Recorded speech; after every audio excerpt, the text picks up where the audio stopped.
Hi, everybody. It's Tim Constantine with the Washington Times, joined by my good friend For America. He is Dave Bozell. Hi, Dave. Hey, Tim. How are you? I'm doing good. Happy Thanksgiving. Happy too. holidays. Merry Christmas. How are you? You too. We're doing great. I'm ready for presents. Let's go, kids. I want presents. I have two simple words for you. Pardon me? Let's talk about the pardon. This is a pretty comprehensive pardon that President Joe Biden threw out there for his son. Yeah. Hunter Biden has had a little trouble, and we're aware of a tax issue. We're aware of a gun issue. But the pardon says any and all violations of law from roughly the time he joined the Burisma board in Ukraine until now. What do you read of all this with the Joe Biden, Hunter Biden pardon? If he jaywalked in the last 10 years, he's pardoned. If he committed murder, he's pardoned. Anything in between, he's pardoned. Clean as a whistle. It's obvious that there was more to the story than even investigators could get to the bottom of. And Joe Biden, I mean, I'm not, of course, no one's going to really blame him for pardoning his son, despite the fact that he did say numerous occasions that he would not. But of course, everyone knew that he was going to. I don't really have a hot take on that score. I mean, everyone knew he was going to do that. The thing that really troubles me is obviously the time frame.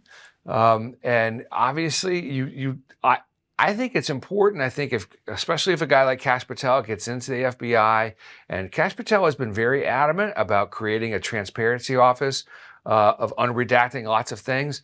Even though he's pardoned, I think it's important for the American psyche to know exactly what it was that he did and Joe's involvement. That's the key right there, Joe's involvement. And this is how I think, I always have my predictions for you. This is how I see this unfolding. If Kash Patel is in there as director of the FBI, they will do some investigation. They will look at some of these things. They will sit Hunter Biden down and talk to him. They will ask him a number of questions because you, me, most of the world believes Joe Biden had a role somehow, somewhere in Burisma.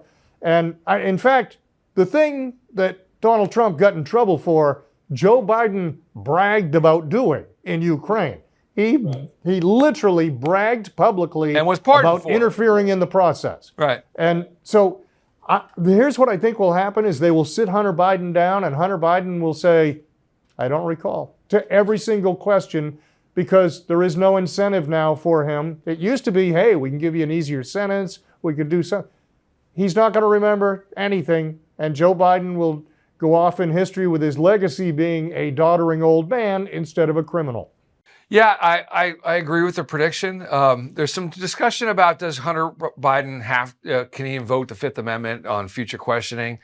Let's just go take that to its logical conclusion and say that he cannot use the Fifth Amendment. I think you're right. He can just say, I don't remember. And you're not going to get anywhere. But I think it's important for Kash Patel to consider releasing the investigatory documents and just what it is that they discovered. Catherine Herridge, ex-CBS reporter, she was basically fired for wanting to get her Hunter Biden laptop story out there. She's been out there in recent days talking about that there's more to meets the eye on the laptop. All sorts of racial invective perhaps between father and son. And that's the kind of thing that would have blown up Joe Biden's 2020 chances. But I think it's important for the American people to see everything that DOJ potentially did not prosecute or ran out the clock on the statute of limitations, and also what the liberal media did not report that they basically that they know about, because nothing leaks more than the DOJ. So I think it's important for Kash Patel to release what they have, and I hope Hunter Biden enjoys ripping off more Malibu apartment complexes like he's been accused of in the last couple of years. And with that, we will wrap things up. David, thank you, my friend. Always a pleasure. For America, he is David Bozell. I'm Tim Constantine. Thank you.